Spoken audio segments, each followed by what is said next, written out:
Okay, hello everybody. Welcome to, this is entitled The Performance Advantage Blueprint for Entertainment Lawyers. Master your nervous system and win in 5 minutes a day. I'm Keith Cooper. I am the Vice Chair of the Beverly Hill Bar Association's Entertainment Law section, and I'm thrilled to introduce our speaker today, Beth Bishop. Beth is a former burned out gym owner and entrepreneur. She's turned into a 7-figure CEO, keynote speaker, and corporate wellness strategist. Her mission is to help with high performers and top teams regulate stress, which we could all use, by the way, reclaim energy, and lead with clarity without selling your souls to the hustle culture. Over the past 17 years, she has taken everything she's learned from neuroscience and somatic psychology to leadership and movement science and built a system, her own system, that actually works. She teaches practical, powerful tools that help people feel better, lead better lives, and more full lives. Her work blends the mind, body, and purpose with just the right amount of boldness and fun. This is something that we could all benefit from. And so, Beth, take it away. Thank you so much. I am so excited to be here with you all. I realize that time is very valuable, so thank you for carving out this time today. I would just want to know, the first question I'm going to ask you guys is how you would like to feel every single day. If you just thought about maybe like 2 or 3 words and wrote them down, I would venture to guess that none of you wrote stressed, overwhelmed, and burnt out. Yet that seems to be kind of par for the course right now. So I want you to take a look at this list. This is a list of symptoms that are associated with chronic stress. A lot of these things are the things that we think of when we're getting older or we're just tired and we're working long hours. But these are pretty serious and pretty real. So I want you, just for your own records, to just jot down how many of these have applied to you in the last month. Mood swings, feeling like you should always be working, always on. That never happens in law, does it? Chronic tiredness or fatigue, insomnia, emotional volatility, aches and pains, gut issues, immune issues, illness, brain fog, edginess, irritability, anxiety, depression, feeling stressed, feeling overwhelmed, bloating, indigestion, sometimes diarrhea, rashes, dark circles under your eyes. Now, I give this talk pretty frequently to legal teams, and it's very common that you'll have 5 or more of these. And unfortunately, this is what happens when we are chronically stressed. So the next question I just want to ask you is, do you think these symptoms help or hurt your performance? Chances are probably your performance is not going to be super great if you've got some serious indigestion and you're irritable and you are not feeling great. So what we're going to do today is we're going to talk about stress. And you're probably going to learn a couple things about stress that you have never known before. And we're going to talk and focus mostly on nervous system regulation in the moment. So when you are really feeling overwhelmed or really stressed or really anxious or like everything is so much, I'm going to give you a really simple 3-step solution that works in 3 to 5 minutes. That'll help you shift out of dysregulation into feeling way better very, very quickly. So we'll do that. And then I'm going to give you a few other pointers that will help you hack your performance so you can have an amazing competitive edge against all of your other competition. Okay? At the end, I'm going to give you a link so you can take your own stress score assessment, because I think that'll be really important. And then throughout this whole talk, I would love for you to ask questions. So just drop any of those in the Q&A. I will answer them as they come in. And keep an open mind, because this is going to be pretty cool. So let's talk about what stress actually does. I think a lot of us think like, yeah, I have to use stress to move forward with these deadlines. I have to, like, you don't understand my clients. You don't understand the pressure I'm in. I get it. Trust me, I do. I primarily work with high performance legal teams. But here's the reality of what's actually going on with chronic stress. So chronic stress actually reduces your productivity by 30%, which is pretty staggering. So Stanford did a study back in 2021 that asked a lot of questions about cognitive performance and how efficient they were with certain tasks. And what they found is that when people were very, very stressed, the area of their brain called the prefrontal cortex, that's that part of your brain that's responsible for logical reasoning, focus, problem solving, things like that, it actually kind of goes offline. And when that happens, your ability to do those things becomes very, very, very limited. So it also makes it so you're less accurate and you're more easily going into these negative feedback loops. It also increases your rate of critical errors by 25%. So this was a longitudinal study that really took a look at the effects of stress and errors. And what they found was this was especially pronounced in law, medicine, and finance. So some of the most high stress jobs are obviously having the most errors. Makes sense. So a 25% increase in errors. If you are not dealing with that stress in the moment or know how to release it, this is what it could cost you. And not only that, it reduces your critical memory and cognitive performance by 20%. So this was a really interesting study that focused on cortisol. You probably know that cortisol is a stress hormone. And what it does is impacts your brain's ability to remember things. The higher your cortisol is, the harder it is to remember stuff. Yikes, which is sort of important. The other thing stress does is aesthetically doesn't really benefit you too much.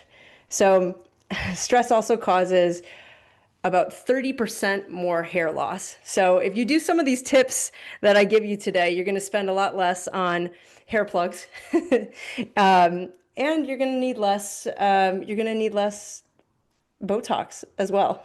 It will increase your body fat storage over time by 11%. Some of us think, well, I'm just working a lot. I'm not moving my body. That's got to do it. But also, when you are stressed, elevated cortisol will impact your body fat storage. And it also will cause premature aging by up to 10 years. I think we can see that every time we see someone go into office and then 4 years later, their hair is white. So cortisol, once again, that stress hormone, will break down your collagen and in your elastin in your skin, makes it so much easier for your skin to start sagging and having dark circles under your eyes. So, okay, we already know that stress is making you not as good at your job. It's making you less cute. And it's also making you chronically ill. So here's some of the newer stats on stress.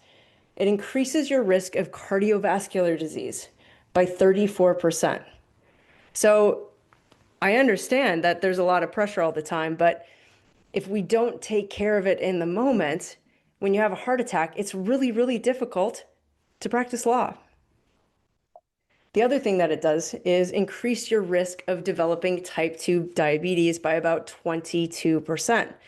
This is because your blood sugar regulation is messed up with your stress hormones. Then it also makes it, of course, more likely that you're going to choose things that aren't very good for you to cope. And then, of course, it will increase your risk of developing anxiety or depression by 20% or more. So we're not going to choose this. But this, unfortunately, has become a silent epidemic in this country. 76% of Americans are reporting health impacts from stress the prior month. 76%. So physiological, emotional effects of stress, all those things that I read to you at the beginning, that's 76% of this country. And not only that, about 1/3 of adults report that stress is so bad that they can barely function most days. Not some days, but most days. So that's pretty staggering if you think about it. Over 1/3 of our workforce is unable to do things most days. So once again, you don't have to tolerate this because everyone else is. And we need to let go of this hustle culture that says that stress is fueling us. There's something called a stress continuum. So at a certain point, stress really, really helps us and fuels us and makes us like get up and do things. But then when it gets to a certain point, it actually becomes extremely harmful. Hence all those slides that I just showed you. And stress actually costs the entire world about $1 trillion a year. In the United States, it costs companies around $4,000 to $21,000 per employee per year in absenteeism.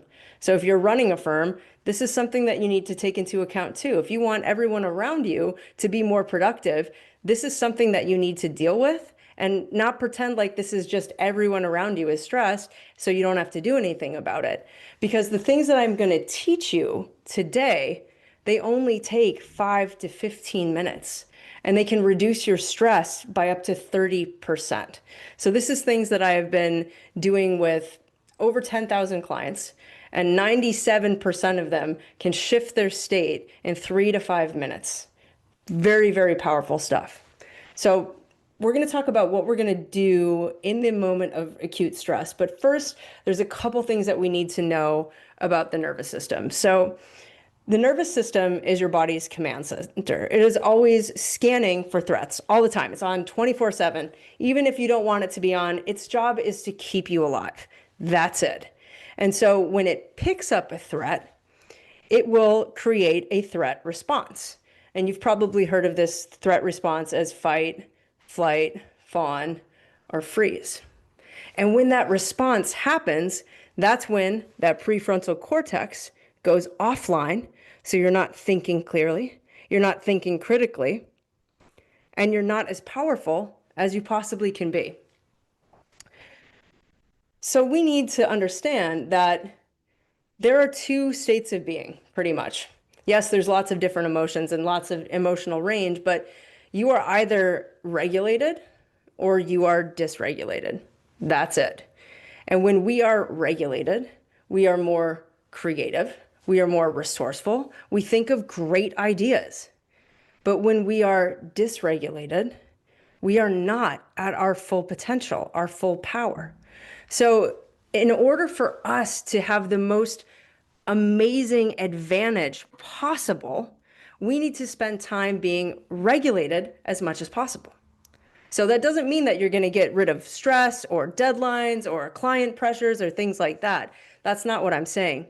What I'm saying is when those things come up, how will you release it from your body so it doesn't get stored, so it doesn't stay trapped in there, and make it so you cannot function to the level that you need to be at? Stress can also become an addiction. So this is a graph of allostatic load. So allostatic load is your stress baseline. And over time, your stress baseline will elevate. So say you have a couple like pretty brutal court dates, cases that go back to back to back to back to back to back, and then you just don't recover and you just keep going. All of a sudden, your nervous system thinks, oh no, we used to be here, but now we have to be up here because I have to keep you alive. And there's so many threats coming in that if I don't keep this stress baseline really, really high, it's going to be bad. That's the reason why on the weekends, you might feel like you can't shut off and you can't relax. It's because your nervous system is saying it's not safe. It has gotten used to you having all of these powerful stress hormones in your body at a certain level. And when they're not there, it's no longer safe. Okay? So over time, we need to let this out more and more. So let's talk about what we do in the moment. This is going to be the most powerful tool that you can apply. I'm so sure of this. If you take what you learned today and you apply it even just once or twice a day and do it consistently now to the end of the year, you're going to feel much better. So I'll tell you a little story. This is my dog, Mara. So I used to really, really struggle with stress and anxiety. I opened up my first gym, and a lot of things changed in the marketplace. A lot of things happened. And long story short, I was on antidepressants, anti-anxiety medication. I had tried everything. I was meditating. I was working out 5 or 6 times a week. I was doing journaling and mantras and yoga and all these things, but it wasn't stopping the stress and the anxiety attacks that would wake me up in the middle of the night. And that felt debilitating. So one day when I was really at my lowest, lowest, I went out for a walk with my dog, Mara. And as we were rounding the corner, there was another dog and its owner that passed by. And the other dog lunged at Mara, and Mara's afraid of everything. So she froze up. And then as soon as that perceived threat had passed by her, she shook it out, let it go, and then went on as if nothing had happened. And in that moment, I was just absolutely floored because I realized that animals do this all the time. They shake their body and they let stress go. But humans, we've been conditioned not to do that. I'm an expert in stress. I still find myself calming my stress response and not letting it out. I'll give you an example. I was getting a massage a few weeks ago, and the massage therapist got this spot that was just like, oh, so good. So I let out this huge, just sigh of relief, and she started laughing. And I felt so mortified that for the rest of the massage, I was just hyper vigilant not to say anything to further embarrass myself. And that's just an example of one of the things we do. I had a guy in class the other day that let out a big sigh and then he like turned all red and he was like, oh, what did I do? And I was like, no, do that. That's great. Sometimes we just feel the need to just go, let it out. But we tell ourselves not to do that because our stress responses have been replaced with cultural expectations.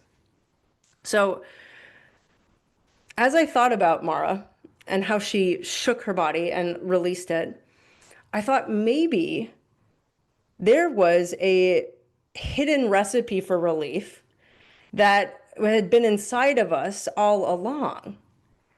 I had spent so many years trying to deal with my depression and my anxiety and my stress, and literally the answer was right in front of me. And it was something that I had been teaching all along. And that is that movement is medicine. So let's talk about this a little bit. When your body is dysregulated, that fight, flight, freeze, fawn response is communicated by something called the vagus nerve. Okay, so it's taking all that communication from brain to body, body to brain. And what a lot of us don't know about the vagus nerve is that 80% of the communication goes from body to brain, not brain to body. So the next time you're trying to think your way out of stress or just be more positive or push through, you've actually entered a 4 versus 1 tug of war with your brain. And so many of the solutions that we have nowadays are very much up here, and we try to push our way through it. But you can't out hustle or outwork or outthink or out logic, no matter how good of an attorney you are, a body that is screaming, I am unsafe and I am not okay. I remember one time I was having such a horrible anxiety attack, and someone just said, well, why don't you just just calm down a little bit? And I was like, wow, thank you. I never thought of that because I just really love being like this. So this is probably something that is new that you might not know. And just know that all those times when you've been trying to think it through, it doesn't work. Stresses and anxiety are kind of like a fire alarm. It's letting you know that something is off. But a lot of the ways that we deal with that are by silencing the fire alarm. Think about it like this. When you are actually physically on fire, you're told to stop, drop, and roll. But when we are emotionally on fire, we look at the fire and we think, gosh, I wonder what that fire's childhood was like. How did it get there? Sometimes we try to reframe that fire. Sometimes we try to be like, oh, it's kind of hot. It's nice. It feels good. It's great. I can live with this. Sometimes we numb ourselves to pretend like the fire is not there. But no matter what, if your stress response is on, the fire is still burning. So when we are feeling acute stress in the moment, we have to do something different. We have to stop, drop, and regulate. So I'll show you what that looks like. So think of stress like a steam cooker, a pressure cooker. If you don't let it out, it explodes eventually. So the first thing that you want to do if you are feeling stressed is you want to stop what you're doing. Stop. Just don't try to push through it. Don't try to pick up the phone. Don't do it. You need to clock it in the moment, because we know there are two states of being, and two states of being only. Either you are regulated and you move forward, you get the creativity, you get your prefrontal cortex on board, or you are dysregulated. When you're dysregulated, you're maybe at 10% of your total amazing brain power capacity. Maybe. And if you think about it like this, 1 hour of stress per day is 365 hours of stress per year. That's quite a bit. That ends up being about 30 work days, maybe 20 for some of us. But imagine if you could just get 20 work days back just from not rendering yourself useless, from being in amazing, insane stress in the moment. This is really, really powerful stuff. So step one is you stop. Stop what you're doing. Acknowledge, I'm feeling this way. This doesn't feel good. I need to do something about it. Then the next thing you get to do is you get to drop into your body. So think of the dropping as taking a baseline. If we want to solve a problem, we need to know what the problem is in the first place. So understanding how you feel when you're stressed and getting that baseline in your body is going to really help you do that. So what I do in that moment is I take a deep breath, I let it out, and I just do a quick 20-second scan of my body, starting at the top of my head, down through my shoulders, into my chest, all the way down to my toes. And I notice things. I notice, am I breathing shallowly? The more stressed we are, the more constricted our breathing gets, the less oxygen we get, the worse we think. So I take a look at my breath. That's the first thing. Then I take a look at where I might feel tightness or constriction in my body. For me, anxiety and stress really, they go right here and right here. And so I can learn to recognize them sooner. Sometimes you feel it in your body before you've even clocked it in your mind. I used to get really bad tension headaches because a lot of times when you carry stress up here, it'll appear as a tension headache in the front. So drop into that body, notice your breathing, notice the speed of your heart. Is it beating at your normal resting heart rate, or is it elevated? If you wear a wearable, sometimes your skin temperature might become elevated as well when you're under chronic stress. So just started to notice the physiological appearance of stress in your body. Because then it's really easy to clock it later. And then also you start to recognize it and you build this different relationship with stress. You start to notice it. And instead of it being this annoying thing that comes up, it's this thing that you're like, oh, okay, you're here. You're the fire alarm. Something is out of alignment. We're going to take care of this. It becomes a lot more manageable. So you drop into your body. Another thing that you can do when you drop, if you want to, but this is optional, is do a physiological test. So one of the things I like to do is I just reach down and I touch my toes and I see just what my passive range of motion is. I'm not trying to force it. I'm not trying to muscle my way through it and get the most amazing stretch. I just want to know, how far am I going down? Because once we do a regulation exercise, you'll test this again. And when the nervous system relaxes, it relaxes from all over. So your whole body will become more relaxed. So you'll know if something will work if you get more range of motion. Another test that I like to do is I put my hands together and I twist and I watch where my fingertip ends and then I twist to the other side. That's an easy thing that you can do if you're working at a standing desk. You can just take a quick little boop, boop. Where am I at? I see my fingers point here, my fingers point there. And now I know when I try something to regulate, does this work or not? Because sometimes when we're really in it, our backs might hurt and we just might not, some of the physical symptoms won't go away completely, but we'll get more range of motion. So step one, we stop into the body, we stop.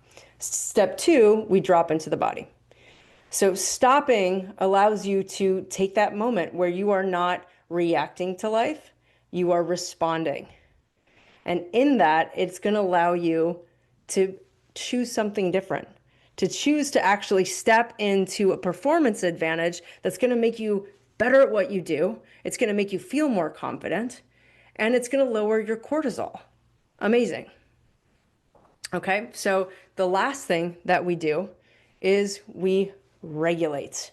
So when we regulate, there are kind of two buckets of somatic movements that I use. One is calming, and these are the movements that kind of slow things down. So when you drop into your body, you might even think about asking yourself, what would feel really good right now? And sometimes the answer for me is like, punch something, move it, let's go. That's not the calming movement. Sometimes it's like, whew, I just need to like take a breath. I need to like take it down a notch. These are going to be the movements that you can try for calming. I'm going to go through a couple of them and maybe I'll give you a couple bonus ones. So I want you to, as you're following this, I want you to pick one calming movement, maybe try it, or a couple of them so you can have a toolkit that works really, really well. And I'll go over a little bit more about that in a second. But first, we have a breath ladder. So this is really cool. You start out breathing very, very quickly. So like, and then over time,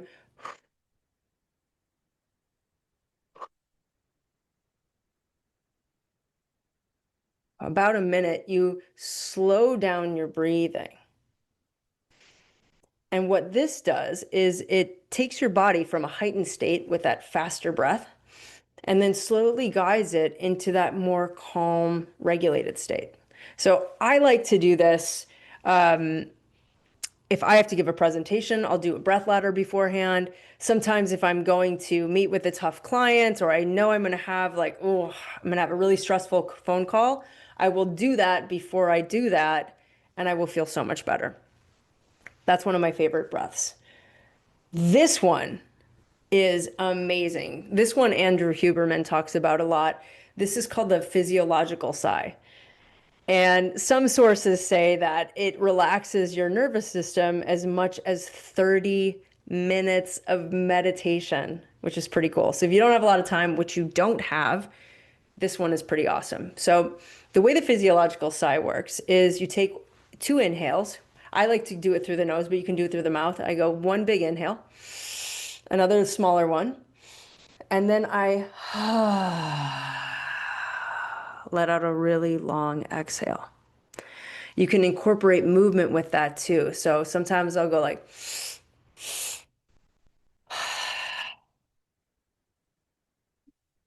and it can look a little silly when you do that. But remember, our natural stress response has been replaced with, I need to be proper and I don't want to embarrass myself.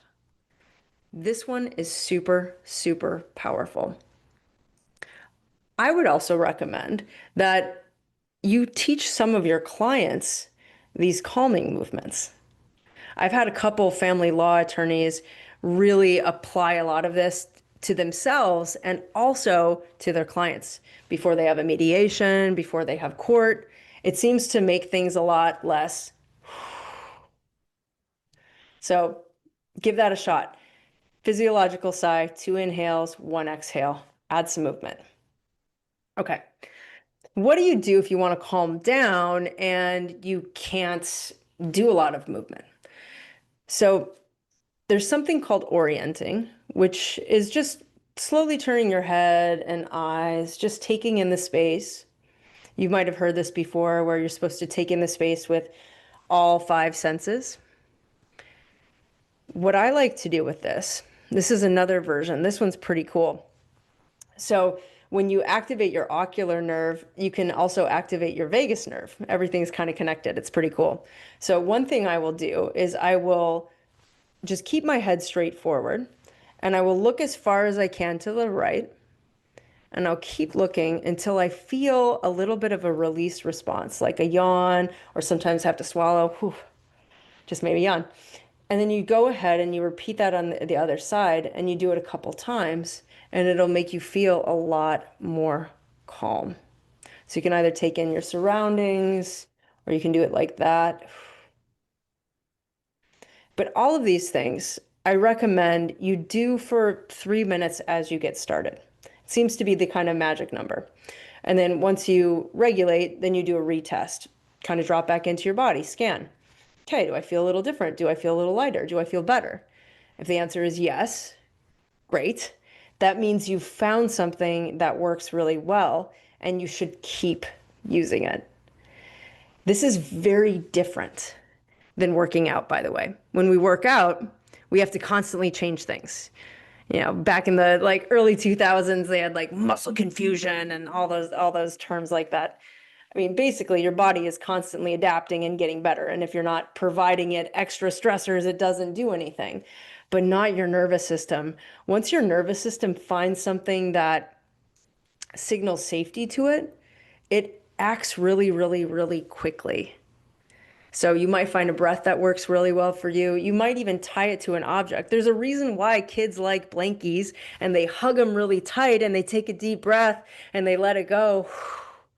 Because that object and that movement signals safety. I have a little cousin who's 2 years old, and every time she just grabs that blankie and hugs it, she relaxes completely. But it wasn't always like that. So you will learn like that too, to relax your nervous system, to let things go. Okay?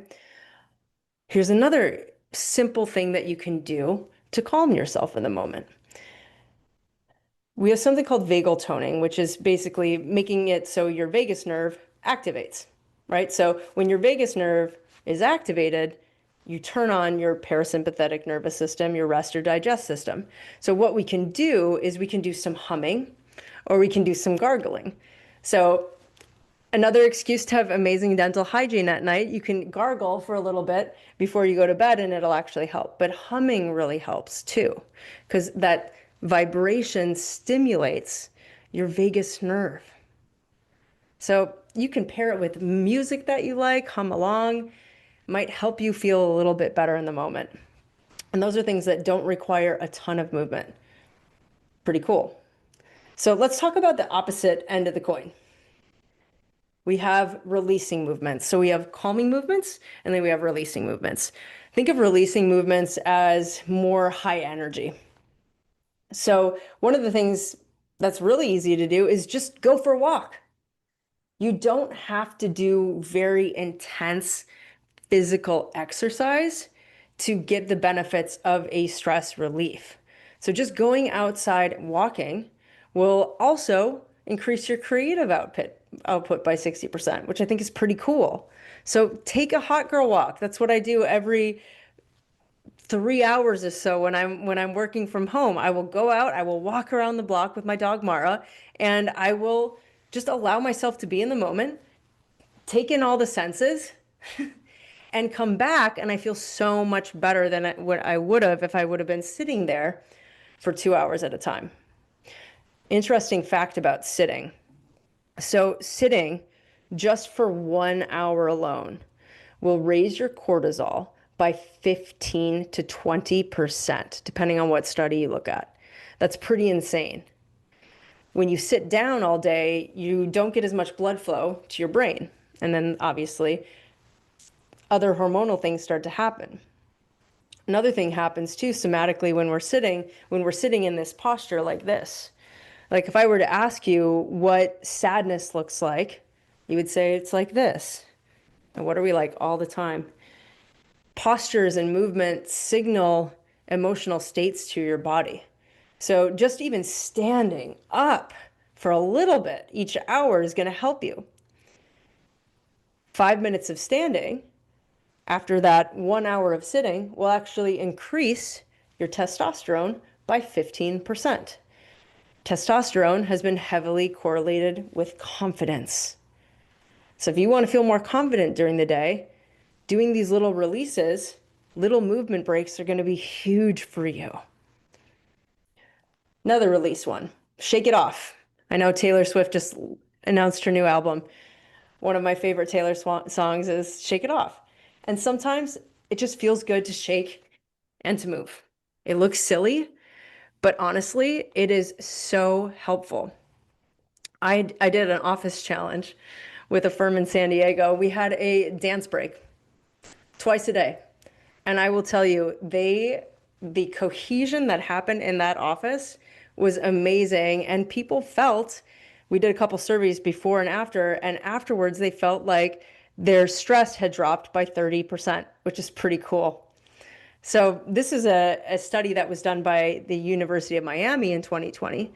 And they actually measured endorphin levels in the blood, and a small dance break created a 30% increase in endorphins.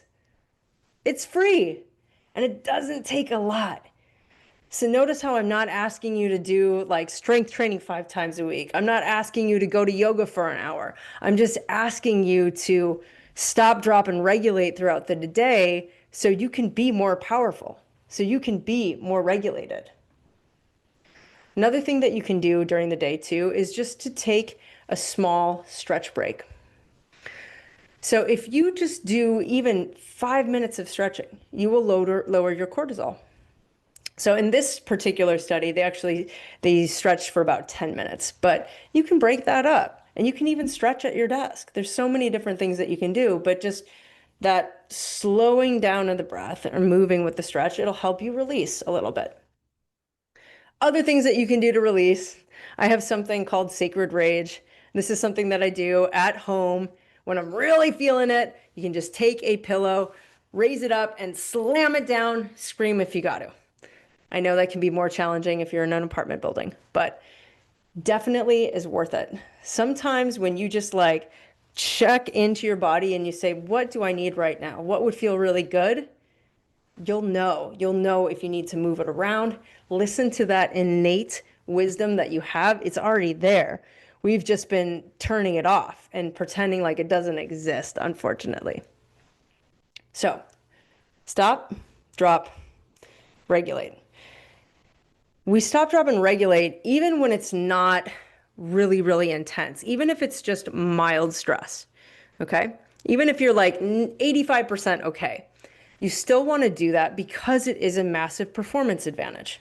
You're going to boost your creativity. If you've just been sitting and you want to just move a little bit, you're going to feel more sharp.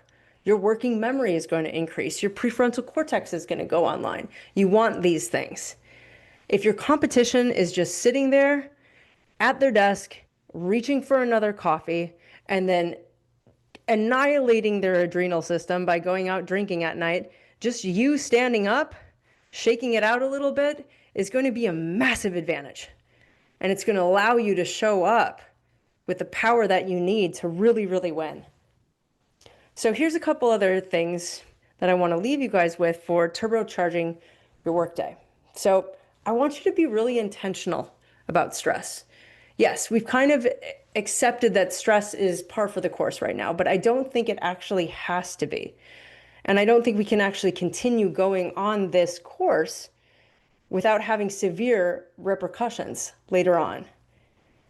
Something's got to give. So in the morning, that's when we want to prime our day for success. This is the most important thing that you can do. The first 30 to 60 minutes after you wake up is when your brain is like programming itself for the day. So if you reach for your phone the first thing and you go right into your emails, what you are doing is instantly triggering cortisol. Now, cortisol, stress hormone, is naturally quite high when you wake up. Cortisol is not just for stress, it's also to kind of get us moving. So our cortisol actually ebbs and flows naturally throughout the day. So when you wake up in the morning, that cortisol is super, super high.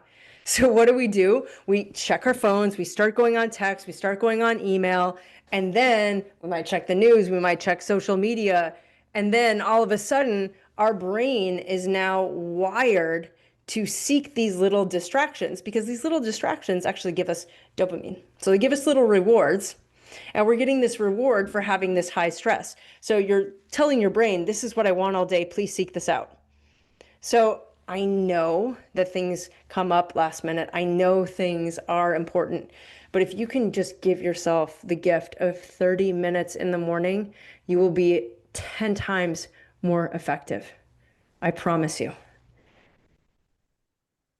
Hitting those emails in the morning activates that stress response, and it will lead to lower motivation later in the day too. So you're just not gonna wanna. And all of that started with this. It's not worth it. So here's what you can do during the day to pair with stop, drop, and regulate. When you actually have the luxury of having a couple hours or time blocks to do things. I love to use this method. It's called the Pomodoro method, where you do 25 minutes on of work and then you take a 5-minute break. So I take that break to do movement, to do stop, drop, and regulate. I stop, I check in with my body, I see how I'm doing, and then I ask what would feel good. So sometimes that means I do a lot of work from home. Sometimes that means I'm going to put away 50 items really quick, or I'm going to pick something up, or I'm going to do laundry, or I'm going to go take my dog out. Other times it just means, ooh, actually, I just want to like sit on the ground and breathe slowly, do the physiological sigh, and sway a little bit. In this particular study, the people who were moving during their breaks actually had higher engagement with their work. They felt more like excited about doing the work and more motivated than the ones that didn't. So this is already a really effective technique. If you want to even turbocharge that a step further to be less reactive, just write down, okay, what do I want to achieve over the next 25 minutes? Stick to that, then take your movement break, and then fix your focus for the next 25 minutes. I am someone who has pretty severe ADHD, and doing this particular series of movements plus Pomodoro has allowed me to get off stimulants. And it's been very, very, very, very, very effective. The other thing that is very helpful during the day, just to lower that stress, is to write out your top 3 priorities of the day. About 20% of the stuff that we do actually moves us forward. The other 80% is just like, oh, I got this call, I'm answering this, I'm doing that, I'm doing that. If you can set your day and have an intention going into the day, knowing these are 3 things that I need to do that are going to move me forward, and then attacking those in Pomodoros, you're going to feel so much better. And then in this particular study at the end, it said people who wrote daily goals were 2.5 times more likely to follow through with them. Man, so this is your competition. Your competition is sitting. Your competition is over caffeinating. Your competition is not being mindful with their time and allowing things to just be reactive. If you can give yourself even 2 hours out of the day that aren't reactive time, where you let your staff know you are not available, you will have a very different career. You will feel much better. And at night, what we can do is we can cut the screens 60 minutes before bed. I know, but I got to be on it. Leaving work at work is important. And emotional contagion is extremely real. So once again, your nervous system is constantly scanning 24 hours a day, 7 days a week. It's trying to find threats, and it can't tell what is a real threat versus what is just something that you see online that might be a little agitating, or that true crime show that you're watching to calm you down. Why anyone does that, I don't know. It's not going to actually calm you down. It's going to alert your nervous system that you need to be aroused, you need to be on. So if you're having any difficulty sleeping, this is the number one habit I recommend that you try. If it's not something that you're used to doing, just set your clock, just do it 15 minutes before bed, and then 30 minutes, and then 45, and then 60. I used to be so into my phone, like from the second I got up and the second I went to sleep, that I actually had to get a travel alarm clock when I first started doing this, because it was just all of a sudden I would be on my phone and I would just black out and I'd be like, what have I done for the past 10 minutes on Instagram? I don't understand. So I want you to be able to leave work at work. I know that's hard, and I know there's long hours, but there's a reason for having a cutoff time and not always being on and available. So if you do not detach from work at night, you are 31% more likely to be burnt out and to have your sleep disrupted. And of course, when that happens, guess what happens? It affects your performance.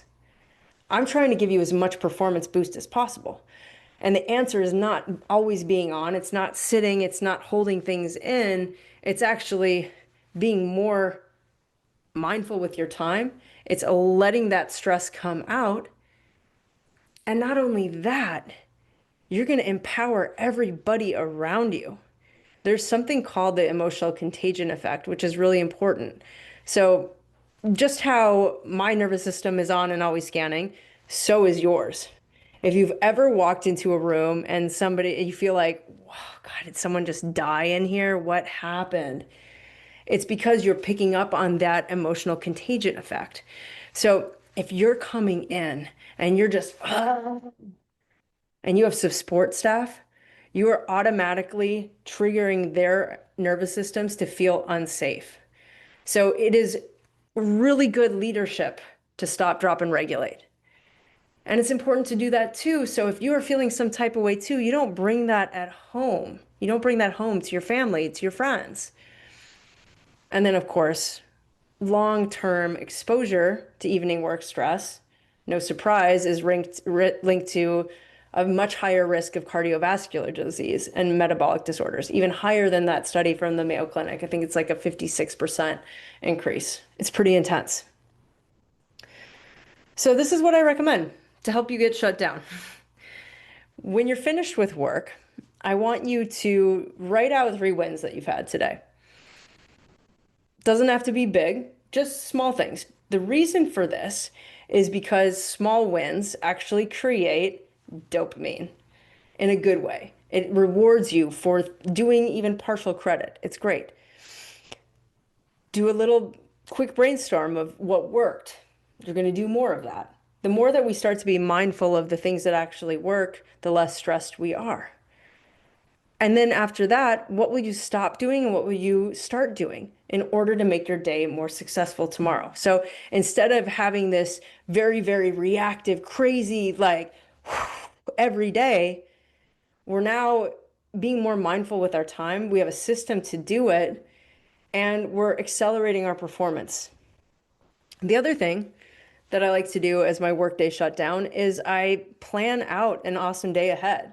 I think about what tomorrow me gets to do and what tomorrow me also needs to worry about. And I just take a big inhale and I go, okay, my work is done. I'm going to leave it here. And that's that. And I understand what you're going through. I've I've had, a team of 15 people for the past 6 years, and I love what I do, and it's easy for me to be working till 9 p.m. and I'm my own boss and no one is telling me not to work. But at some point, we have to do that so we can actually enjoy our lives and have some fun and be human. And then the last thing that I recommend is just to clean your stuff up, organize. If you organize your desk space, you will feel like you can concentrate better the next day, which I think is pretty cool. In the Yukon study in 2015, they actually found that cleaning up desks actually helped people feel more confident as well as less stressed and less anxious, which I think is pretty cool. Yeah. So the other thing I want to leave you with is just some tips to have a rest and reset at night. So you need to have a series of things that you do at night that tells your body it's time to shut down and it's time to relax. Your body needs to say it's safe to rest. And the more that we have a certain routine, the faster your body will go into regulation where you can do that. So you're going to have a ritual. So once again, we're cutting the screens 60 minutes before bed and then trying something different. So here's some things that I think are really helpful. Binaural beats are one of my favorite things. If you can go on Spotify and find a delta wave, your brain, when you listen to a certain wavelength of music, the brain will actually sync to that, which is really neat. So delta is a sleep wavelength, and the more that you listen to that, the more you start to calm down. Yeah. And then you can do some breathing. I like to turn off the TV. Sometimes I listen to positive podcasts like Mel Robbins, or I'll read. Take the lighting down. You want to have these soft cues that tell your body, oh yeah, I'm going into rest. So put on those pajamas, brush your teeth, start to do things that calm you down. You can do just simple breath with putting your hand on your heart. You can do a little forward fold. Yeah, reading before bed is absolutely okay. Kindle does not have that blue light, so paper books are great. Paper books are great. So anything that you can do that just isn't that blue light screen, we just want to signal safety. That's all we want. And then, as I mentioned before, stretching 10 minutes can lower your cortisol by 25%. And so we're all tight anyway. We might as well just, if we're listening to something, let's just do a quick stretch. 10 minutes doesn't take too long at all. So let's recap for a little bit. Stress is not the thing that is fueling you. This hustle culture that you think is really giving you that edge is actually making you worse at what you do. It makes you less cute, and it doesn't make you a good leader. And you don't have to choose this just because 76% of Americans are doing this. It's not a good way to be. Small shifts make a huge difference. So I want you in the weeks to come to just commit to 5 minutes a day. That's it. I'm not asking for a lot. I just want you to do 5 minutes a day where you stop, you drop, and you regulate. You take that time to drop in, to reclaim control. Because every time you stop, drop, and regulate, you are reclaiming control of your life. You are building a nervous system that bends instead of breaks. And you are putting out that fire before the flames consume you. It doesn't have to be that way. We don't have to sacrifice our health to be great at law. In fact, the opposite is actually required. Everything that people are doing now is actually making them worse. You have to stop, drop, and regulate. Take 5 minutes. And if you want to boost that a little bit more, well, that's great. You can add in not checking your phone first thing would be my next thing. You can also not have your phone at night. Have that cutoff time. You deserve it. You work hard. The rest and recovery is just as important. So I want to open it up to any questions now before we recap.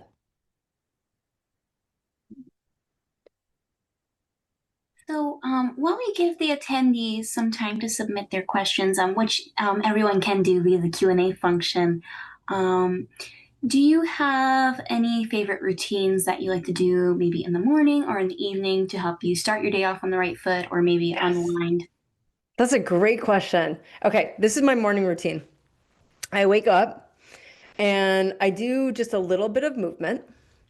Could be just like a simple stretching, or sometimes I'll just actually take a walk outside just for 5 minutes.